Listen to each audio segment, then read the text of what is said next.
Okay, so very excited. I'm off to talk to Ralph.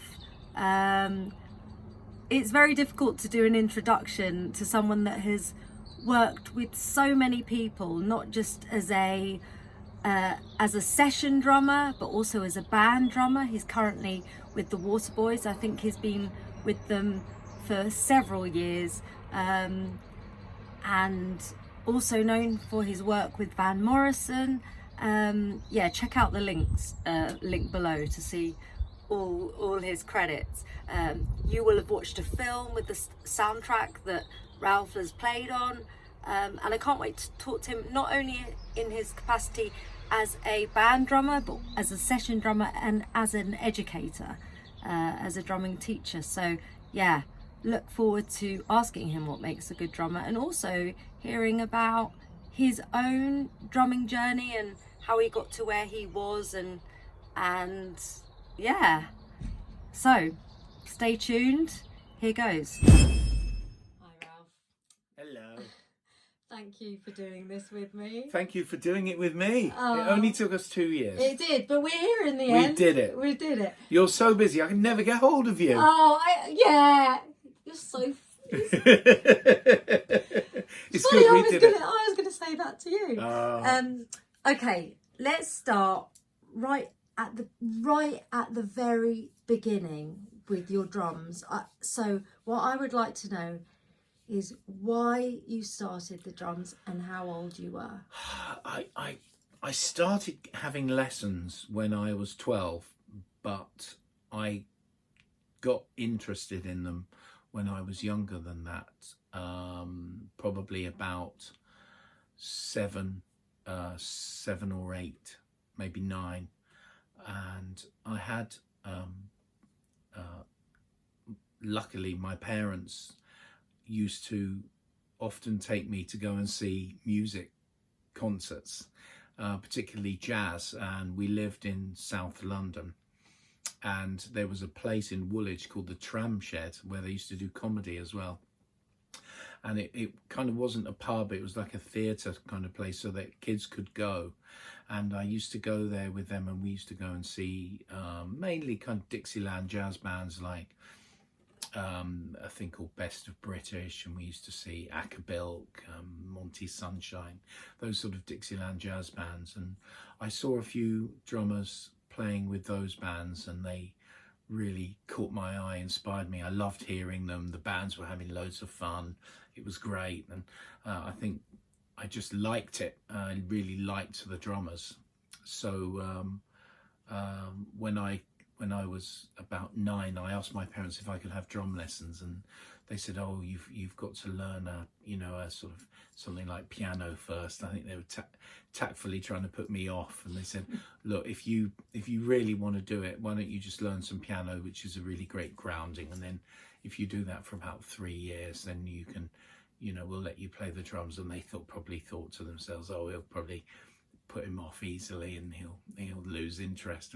I dutifully played the piano for 3 years, went for lessons, and then after that I said, "Oh, can I have drum lessons now?" And they said, "Oh yeah, okay." And then I started having Damn, lessons. that plan didn't work. That plan didn't work. Yeah. Were they musical, your parents? My parents weren't musical, but my mum, who was French, had lots of artistic, and I've still got some musicians. My auntie was quite a famous singer in the 60s. She was in a group called Les Parisiennes, sort of singing, dancing group that she used to work with. Their MD was a great musician called Claude Bolling.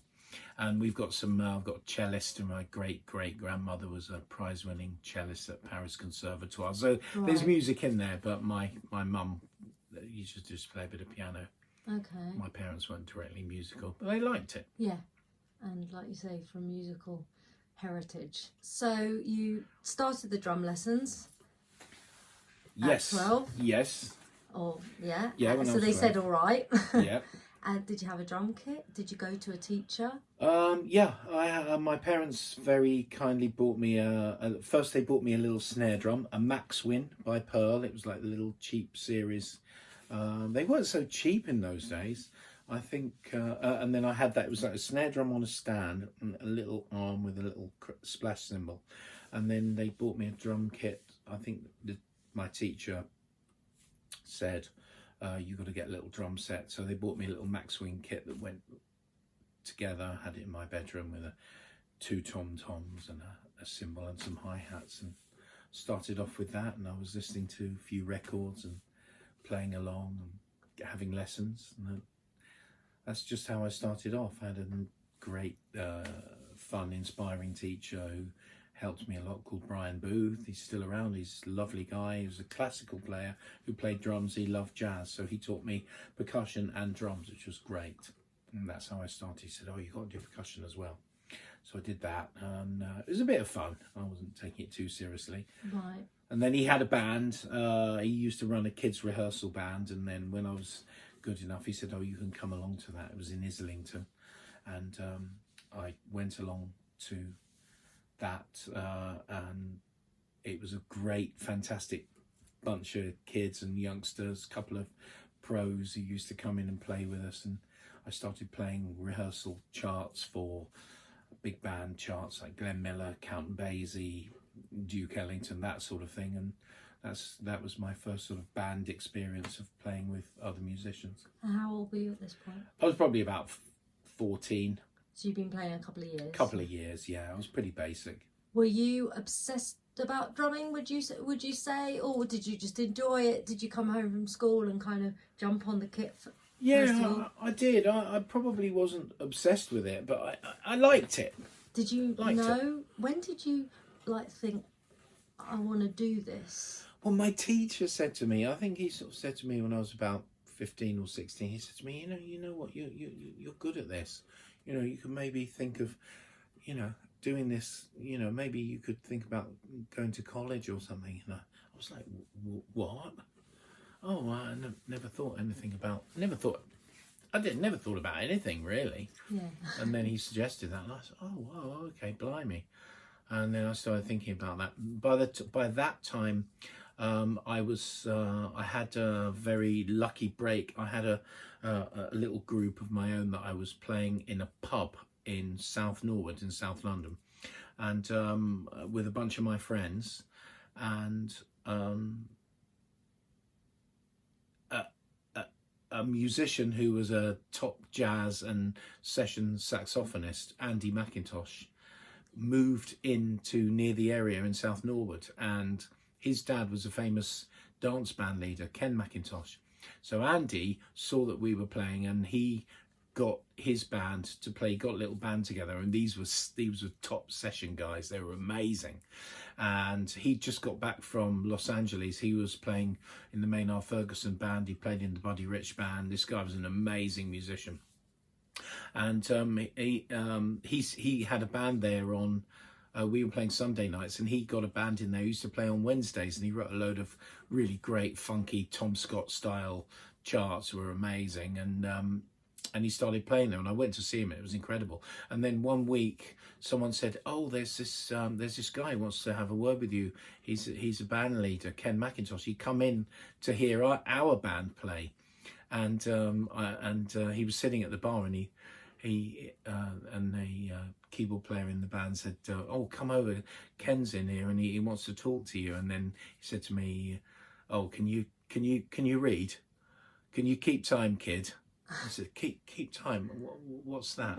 He said, "Well, would you want to come and audition for my band?" And he had a professional dance band. I said, oh yes, that would be lovely. I knew nothing. Anyway, I went and auditioned for his band, and I basically got the gig. He gave me a tryout gig, and I went and did a gig with him. And then I got the gig. He booked me on a summer season, and I went and did a summer season in the Isle of Man, which was 8 weeks of playing in the Isle of Man, which was really I was 16 then. So I got a sort of professional gig when I was 16, which was a fantastic opportunity. Amazing. So I was very, very lucky. and he was great with me. He was lovely, took me under his wing, taught me loads of stuff, showed me what to do, stood in front of the drums and said, I can't hear you, you're not making any sound, what's going on, you know, let's hear you, stuff like that. Really good. And what you speeding up for, kid, you're not going to get home any earlier, stuff like that. He was great, you know, he was an amazing guy. And we used to have a good band, so I had a really lucky break with that, and so I joined his band, and I was in that band for several years. It was great. I wasn't only doing that, I was playing with other bands as well, but that was a professional gig. It was a working band, so I was earning money back then, which was amazing, because I didn't have anything to spend it on. Unlike now. Yeah, ain't that the truth? You know, obviously I could take it through, you know, and then what happened, and then what happened, but then we would be here literally all day. Now, anyone looking at your website, the links are below. You'll see the links below. If you look on Ralph's credits section, I think it took me about 13 minutes to scroll the length of that credit section. So you work with, you know, some incredible people. Looking back at your career, can you just pick a few moments? I know that's a really hard thing, like things that you know, at the end of your life, hopefully in years and years to come, you'll be like, oh, that moment, or oh, do you remember when that moment, you know? Could you just tell me a couple of moments? Yeah, it's a nice idea. I feel so lucky because I've had so many amazing moments in my life where I've sat down and either in the studio or on stage with people that I never thought I would ever could have dreamt of coming into contact with. But yeah, some of the things that stick out are fantastic things that I really enjoyed doing was stuff like being in Van Morrison's band for 4 years. Was amazing. We had some incredible moments, sort of slightly pinch yourself, but just playing with Van was incredibly inspirational and I learned so much. But how did that happen? How did that come well, I was playing, I knew Georgie Fame, and I'd played a bit with Georgie Fame, and then Van asked Georgie to put together a kind of a jazz project for him, and we made a record, and then we started playing with Van, and Georgie was the MD, and he got me in the band, so it was me, Alec Dankworth, Robin Aspland, Guy Barker, Alan Skidmore, and Pee Wee Ellis, and that was the sort of the jazz group. And we did an album live at Ronnie Scott's, but it was in Ronnie Scott's in the daytime, but it was on the stage. And then we started playing with him, and that's how I got into it. So Van was a fantastic moment, and little crazy moments like we're playing at Nice Jazz Festival, and then sort of Bono walks on, and Van calls out Gloria, which I didn't really know, and I had to play it with him, and I was all over the shop, and Bono was singing it with us. It's just fantastic moments where you're like, wow, this is amazing. Or, you know, looking over and there's James Taylor and his band watching the band on the gig, and you're like, oh wow, he's one of my heroes. That's a bit, I felt a bit self-conscious at that. And some, you know, like I did a show with a tribute to Burt Bacharach and Hal David, which was really incredibly inspiring. Dionne Warwick was on it. Beautiful singers like Paul Carrack, who I think is a genius, and Elvis Costello, lots of great singers on it. It was a fantastic night at the Albert Hall. You can get it on DVD. It's a long time ago, but it was a beautiful moment. And Burt Bacharach actually asked me not to accent the hi-hats. He said, oh, can you just play all the hi-hat notes equal? So I always say to people that where I learnt that from was Burt Bacharach actually taught me that. Amazing. Which is true. And little things like being in the studio doing a track with Nitin Sawhney that he'd co-written with Paul McCartney. I said to Nitin, oh, I was listening to the headphones at Rack Studios. I said, oh, who's on bass on this? He said, oh, Paul, of course. I was like, oh yeah, of course.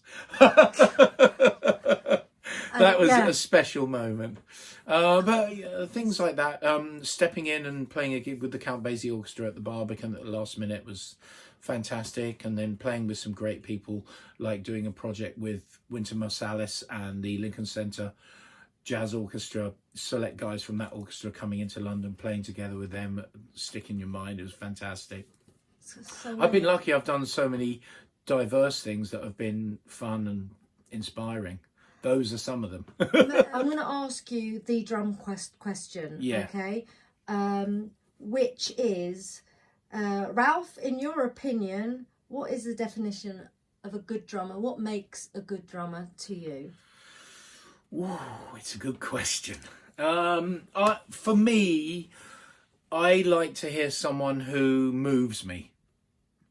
So I'm not too worried about whether someone's got an amazing technique, but if I love to hear the groove and the pocket that they play and the way they make the music work emotionally, that's what makes a great drummer for me. So some of my favourite drummers are people like Levon Helm, who is a very simple drummer technically, but he's got one of the best pockets around. Another drummer might be Brian Blade. He's far from simple, but when he plays groove, it's incredibly moving. Beautiful pocket drummers who can really move you with what they do. That's what makes a great drummer. So to get that, you need really beautiful metronomic time. You need an understanding of the music, so that you play the right things for the music at the right time. You put the beat where it needs to be. It needs to really beautifully gel with the group, and you need to be making a sound that is lovely. So I'm looking for all of those things, and I get that in Levon Helm. I get that in Jim Keltner.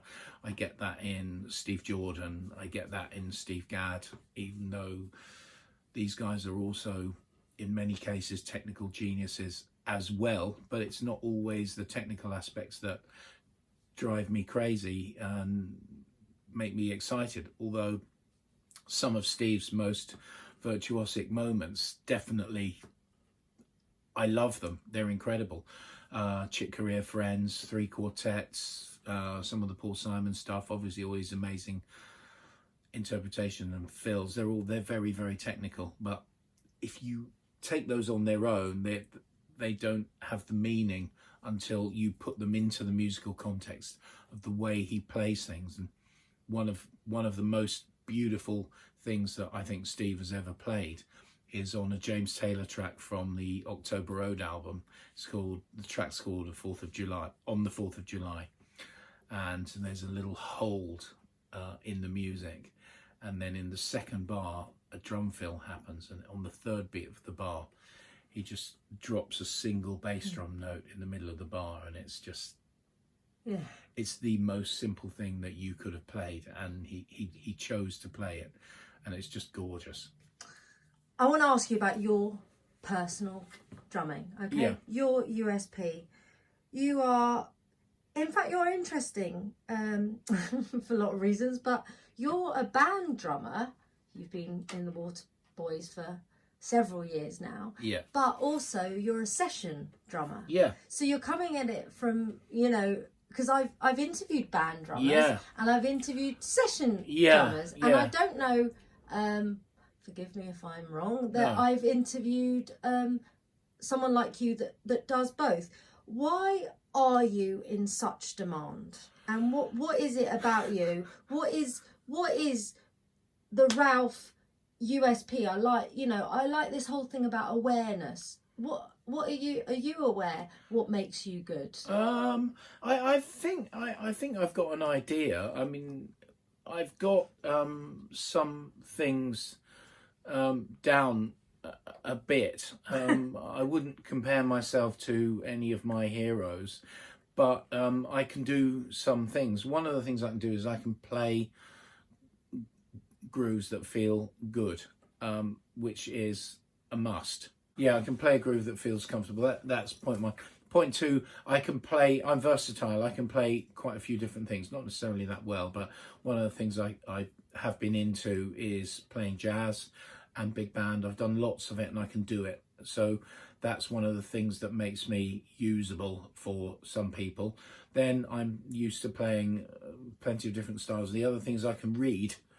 So all of those things will take you to a point where you're employable. If someone wants to book you on a session and they don't know what you need to play, that's a really good thing, because you can put me in the studio just the same as any of my colleagues are the same, and you know that person who's booking us will know that we can cope with it.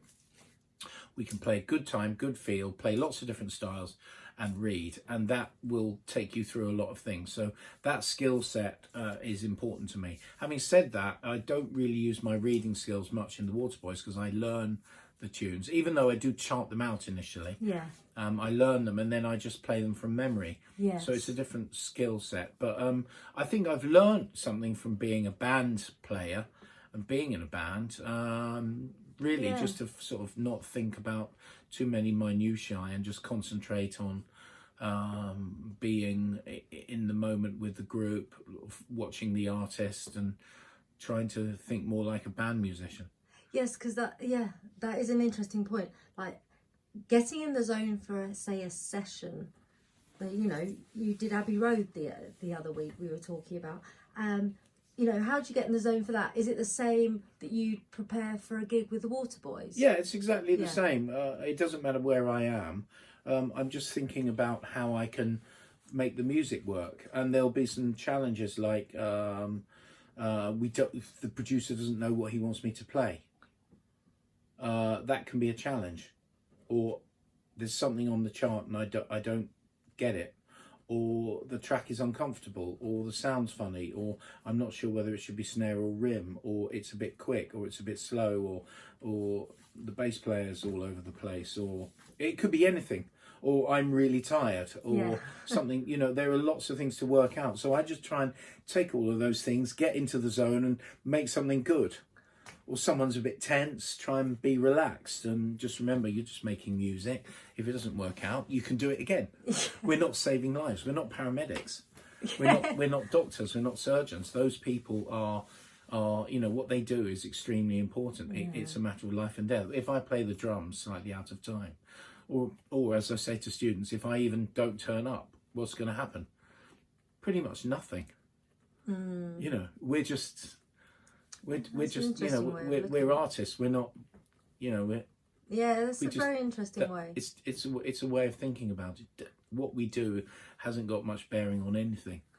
We think it does, but it doesn't. Coming back to the whole you're playing and USP and all that. At this stage in your career, your drumming career, are there anything that you feel that you could improve on personally? Is there anything in your in 10 years time, or do you feel that, like, you know, you're at the point where you can't, like, do you think there's room for improvement even with you? Goodness, I mean, I've improved so much since I've joined the Waterboys. I've been in the band 9 years, almost 10 years. I've improved beyond measure. I've learned so much for a start. And that is a process that will continue throughout my life for sure. And I love trying to improve, trying to play better, trying to be better. I love that thing. And when I do improve, it's really satisfying. Nowhere near where I want to be, but I'm definitely on that path. And the older I get and the more I play, more experience I have, the better I am. That's the way I look at it. What would you like to do better right now? You're playing. Well, because it looks pretty good to me. Oh, that's very nice of you. I'm always trying to just play better groove, better feel, better choice of fills, smoother, more relaxed, better technique, more creative. Right. Probably trying to be as creative as I can, trying to be as consistent as I can. Those things I am thinking about those and working on them all the time while having fun. Yes, because it's a balance, isn't it? It's a balance. You've got to enjoy yourself. You've got obviously the bunker where we are now. Yes. In Welwyn Garden City, and that keeps you busy on the recording side. Yeah. We're talking about practice. Do you have a lot do you practice? Do you need to practice? I definitely need to practice.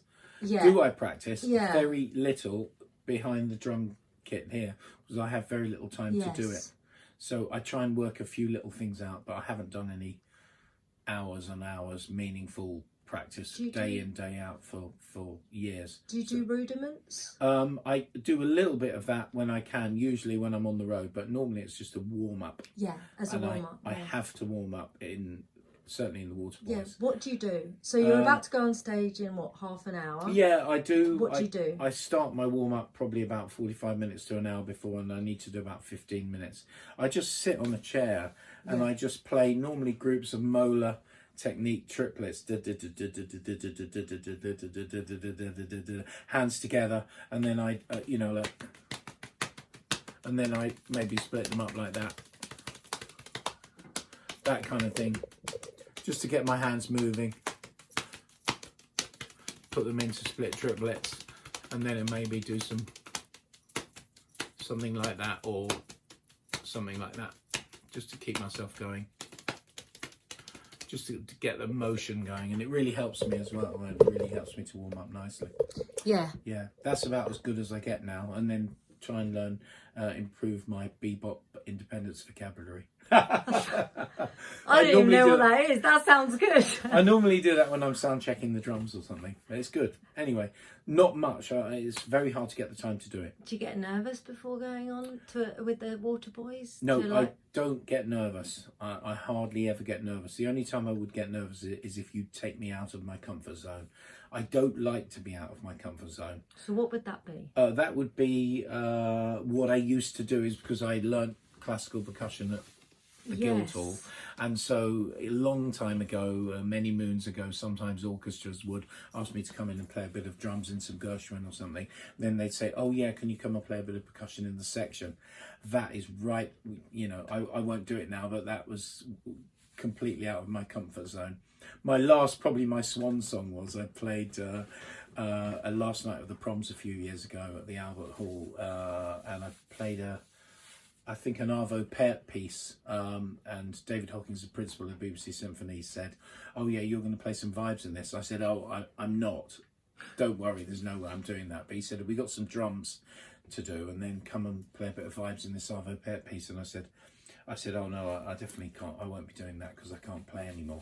He said, you'll be fine, And I ended up, because he said, the reason why it worked out is because I had to improvise it. So I improvised the vibes and it was fine. So there is some footage of me playing vibes with the BBC Symphony Orchestra on the last night of the proms, if you want to find it. But it's quite amusing. But that, playing something like that's out of my comfort zone, or playing some really difficult contemporary classical stuff. Like the last tricky thing that I did was Blood on the Floor by Mark Anthony Turnage, which is a very difficult piece to play, and I had to practice it for 2 solid weeks, 9 hours a day, and that's a bit out of my comfort zone. That's interesting. When you looked at that piece before you practiced it for 2 weeks, what did you think? It's funny you should ask that, but I looked at it, and my friend Lawrence Cottle, who was playing the gig with me, who's no stranger to hard music, said to me, you really need to look at this. This is hard. And I looked at it and I thought, this isn't too bad. Oh. And then when I tried to play it, I found that none of it was patterns. It wasn't pattern based. So I didn't know any of the patterns. So I just couldn't play any of it. I had to learn it like a classical player would have probably played it better than me. Did you feel panicked? Or were you like, how am I going to do this? Yeah, I did, I did. Luckily enough, I practiced for 9 hours a day for 14 days straight. So you just said, I am doing it was that or death, basically. That is... Cake or death. I can't... My maths isn't very good, but 9 times, 9 times it was 14. A lot. If I put in that much, I would be probably, You'd improve. Yeah, I'd improve, well, I improved. Well, I was only just on top of it enough to go and do the concert. Because, you see, that's the thing about practice... Gosh, I mean, that's the thing about practice as well. When I'm practicing something, you say, oh, it's so hard. 10 minutes, even 10 minutes of just focusing on the same thing, you develop.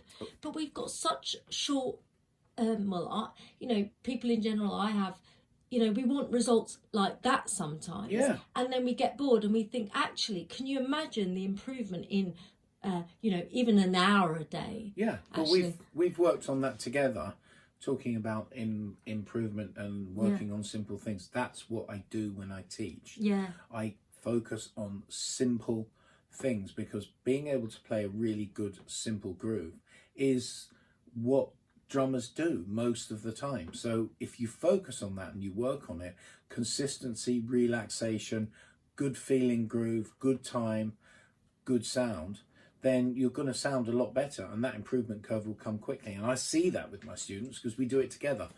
Yeah. Leading on to that, what advice would you give? What should kind of, let's say, learner drummers, because we're all learners. Yeah. But people, what are the important things to focus on at that? The important things to focus on are timing. I've tried to listen to some of my favourite drummers and really analyse what they're doing. And if you listen to some of the greats, let's take Steve Gadd. His timing is absolutely incredible. Everything he plays is perfectly in time. It's machine-like, but it's with feel, with great feel. He's one of the greatest drummers on the planet, if not the greatest.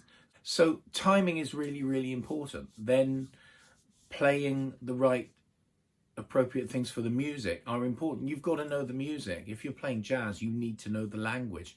If you're playing funk, R&B, reggae, any style, you need to know the language of that music. And if you do know it, you'll be playing the right thing. So knowledge of the music, and then studying other drummers, great drummers, to get what they're doing, and then taking it, copying it. Yeah, playing along to playing music. along, copying it, listen to what they do. Are they pushing the hi-hat like Fred White from Earth, Wind and Fire?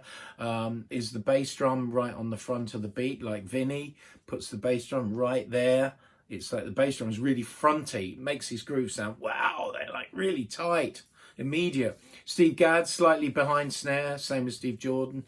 Steve Ferroni, smack bang down the middle of the groove, really, really upright, straight down the line funk grooves, sound amazing.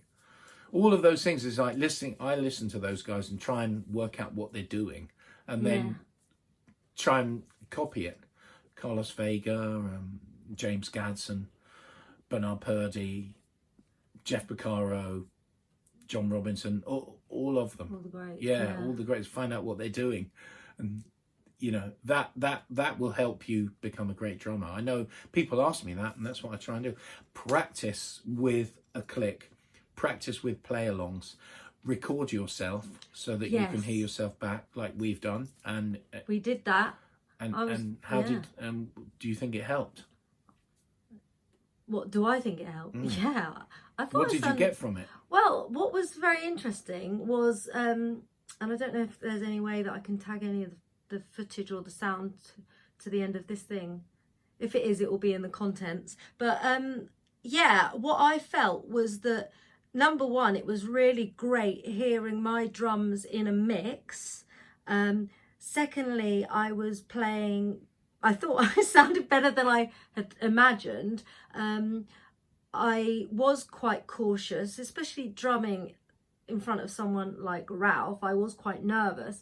And then he said to me, then you said to me, you know, play with more confidence and, like, you know, go on the snare, whack the snare a bit more and the bass drum and keep the hi-hat light. And then I did, and then it was just sounded like a different sound. It sounded like I had authority, you know? And, yes. And you've worked and played with a lot of people. I'm going to ask you, is there anyone you haven't that you would like to get the call from?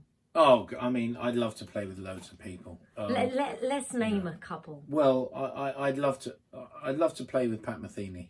Okay. I would love to play with him. I'd love to play with Keith Jarrett. I'd love to play with Herbie Hancock. I'd love to go and play with the Roots. That'd be amazing. I'd love to go and play with, any one of the fantastic jazz or funk players that are out there at the moment. There are loads of them. They're all great. Love all of those guys. I'm going to ask you another question. You have a gig tomorrow, and you decide the gig. Yeah. It's not with the Waterboys. Yeah. It's like the dinner party thing. Okay. Yeah, you can form a new band. Who would? What you mean? Put him on the spot. Anyone in the world? Yeah, No. anyone in the world. What, that I've played with or not played with? Anyone. Played with or not played with, and you can just bring them in and they're going to be there. And you're on drums. Oh, goodness. Well, if I no, I'm really lucky because I get to play with some absolutely amazing people. All the musicians I play with are just incredible. I'm so lucky. But if I were to pick some people that maybe I haven't played with, I could choose. Yeah.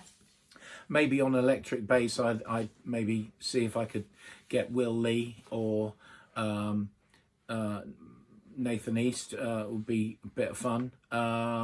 You know, there are some great guys out there that I admire their playing. Someone like that would be great.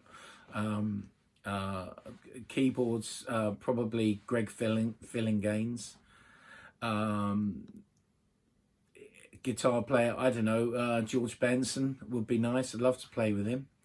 I don't know, that would be a nice rhythm section. Maybe Paulino da Costa on percussion, or Luis Conte, one of those guys, and then some horn players. I don't know, I'd love to play with any of the greats that are still out there. My heroes, such as probably Randy Brecker, or think of some amazing, or Winton, or you know, some people I've played with Winton, but some other guys like that. You know, some of the great classic jazz and funk fusion players who are out there as well, who are really interesting, who've been around a long time. I'd love to play with them so I can learn from them. Funnily enough, Ralph's student has just turned up. So it's Jonny, and we're going to ask Jonny a few questions. Jonny is in the kitchen area of this beautiful studio. I'm just going to do a little pan round. Just cooking there. There we go. I was on that drum kit, beautiful grand piano. Right, back out because we don't have long. And I'm now taking over his session. Okay, Jonny, can you introduce yourself quickly? Tell me who you play for. Yes, my name's Jonny Brister, drummer in London. Play for different artists, different theatre shows, also pub gigs, weddings, bit of everything. Sort of jobbing musician. What, in your opinion, makes a good drummer? For me personally, and it is always sort of, everyone's got a different taste, but for me, I think someone who's got great time, great feel. My favourite players were John Bonham, Jeff Beccaro, and it was almost the attitude they gave and unapologetically themselves that I was like, that's what I love. I think it's about coming from the heart. Yeah. So I'm not really, as much as I really appreciate these players that can really play, and there's some players out there, it's the same with guitar, or like my favourite guitarist is Derek Trucks, because it's the way that his guitar sings. It gets you. So for me, it's that really. Okay. You're coming for lessons, Yes. right? What is it that you are looking to improve in, and what makes a good teacher? You're coming to Ralph. What is he helping you with? Well, I tell you what. Actually, the big thing with Ralph, there's so many things. One of the biggest things is whenever I walk out of this room, I feel so inspired, and somebody who's done it for so long. He's laughing. I can't get it. We've got to get you close to each other. Checks in the post, Jonny. Yeah. Do you take American Express? I'll take anything. I'm a musician. Okay. Genuinely, I walk out of this place, and I was actually on the phone to my friend on the way up here, and I just said, for me, you can get easily lost in this industry, and you can sometimes question what you're up to, what you're actually aspiring to achieve. And I always walk out of this room so inspired, and I mean, obviously I learn a huge amount as well, but I really think it's the energy that Ralph gives me. And I always go away and go, right, I want to practice, I want to play, and I also feel incredibly thankful that I'm a musician. So that's one of the biggest things. But I guess as well, for me, Ralph is one of the best that's ever been in the UK, worldwide actually, and I'm going to cry in a bit. I really, really love his playing. I see him everywhere on TV. What do you love about his playing? Ralph has an incredible feel. He's incredibly musical. it's also the different gigs he does. You see him in Abbey Road, you see him with an orchestra. And one of the reasons I contacted Ralph, because recently I did an orchestra and I was working with a conductor. Never worked one before. Right. Best way to learn is on the job. But I went, you know what? Ralph will know, because he's been and done it. But also, like, with the Waterboys, such a great band. But I also aspired to have a career like Ralph, so who better to learn from? And you are having a career. It's so true. Great career. What are you going to work on today? If you get a lesson, if I leave. I don't want you to leave. I'm just going to watch and film your lesson. Yeah, what are you? What do you want to improve specifically today? Focus on. I always have a long list of things. So when I'm playing, I try and be honest with myself on what's not quite working. So I also, the fact you can record here and you can hear yourself back. Yeah, I loved it. I did a bit earlier. It's the best critique you can ever get. And then to sit in a room with somebody who's recorded for years and years, who better to learn from? So today, actually, one of the things was I really wanted to work on country pop, but with brushes. So creating a groove with brushes, that Nashville kind of sound. Yeah. Not that I do a lot of it, but it's a skill set I really want to work on. I also want to be better at waltz with brushes. Yeah. Because I suck at that, I think, if I'm being honest. I really love coming here. Like I said, it's really inspiration as well as like learning things. Yeah. And I think me and Ralph bounce off each other. So I'll come up with something and he's like, check this out. And I've been doing a lot of blues this year. Yeah. I've been really fortunate to play with some great blues players. There's a guy, Frankie Connolly, who's up and coming, who's got soul for days. And we play, and I just want to go over some blues stuff with Ralph because he can play the blues. And I just want to make sure that I'm heading in the right place. So things like that, really. How long have you been playing? You're like in years. Tell me, how long? You don't have to tell me your age. Just how many years you've been playing. I've been playing 22 years. So I started at 10, so you can work out the age from that. Oh man! Really difficult. I'm just saying we can say that, can't we? When He's we're a older youngster. than him. Yeah. I've been in London. This is my 7th year. Right. So I moved up from Somerset. I've been playing professionally since, and I'm very fortunate to play with some incredible people. And it was really interesting hearing you talk about people you would want to play with. Yeah. And it's so true. It doesn't matter about the stage; it's who you're sharing it with. My favourite venue is the Cavern in Rains Park. It's this little blues bar, and we play, and it's just people go there to love music, and they get a real kick out of it. Nodding. The Cavern in Rains Park.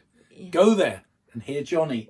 This is good. Some great bands there, actually. Really great bands. That sounds amazing. Yeah, it's really cool. It's just got a great vibe, and people go there to watch music. They still tip in a jar to pay you. Oh. But they really tip. They do. Yeah, it's beautiful. And it feels so great. I'm actually playing their New Year's Eve with my dream lineup, actually, of great musicians, because better than his one tomorrow night. Well, better. I'll be at front row with you. Yeah. I'll be sitting in watching that. So you're playing there on. Yeah, and it's for me. It's about playing with people who I can bounce off and will pick me up. I feel if I'm with great musicians, I pick my game up. Yes. It's a bit like playing tennis. I mean, as learners, as a learner drummer, I've just become part of a band, and I was saying to a friend recently, I feel like I'm the weakest link in a way, and the drummer should be the strongest link, and I will be, but they're all much more experienced than me. And my friend said, well, this is ideal for you in that it's going to bring you up. And, if you're watching this band, don't worry, I'm on it. But it's like, and I think that is a really good point. I've got to let you have your session, so I'm going to end with the final word will obviously be with Ralph. But piece of advice to drummers looking at you and looking at Ralph. But what piece of advice would you give to learner drummers wanting to get into the industry, wanting to do it as a career? Because like you say, you're working, you're living your dream of being a drummer. Just a bit of advice. I would say trust yourself, because in this industry you can really doubt what you're doing and how you're doing it, and everybody has a favourite player. Really trust what you do and be yourself and have your sound, and enjoy it, because that's why we picked it up in the first place. And great advice, Jonny. Yeah, coming to Ralph, leading on from that piece of advice, but also like something that you wish you knew years ago that you know now. But yeah, what piece of advice to give to people like us? Well, look, music is for fun.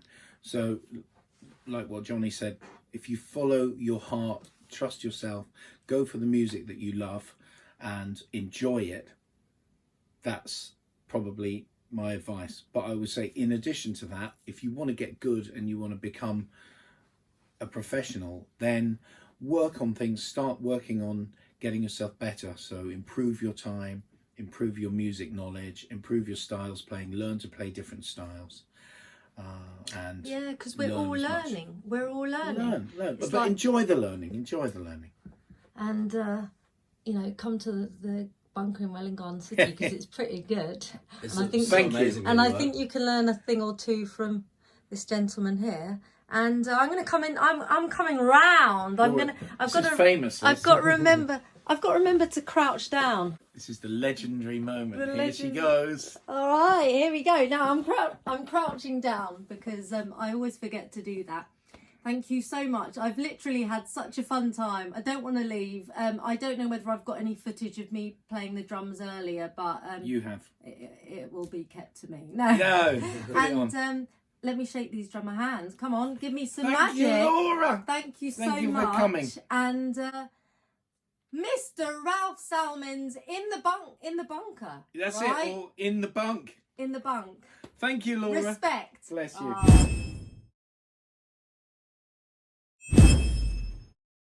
Stand upright and be strong. May you stay forever young. May you always be courageous. Me drumming. And be strong. I was over there.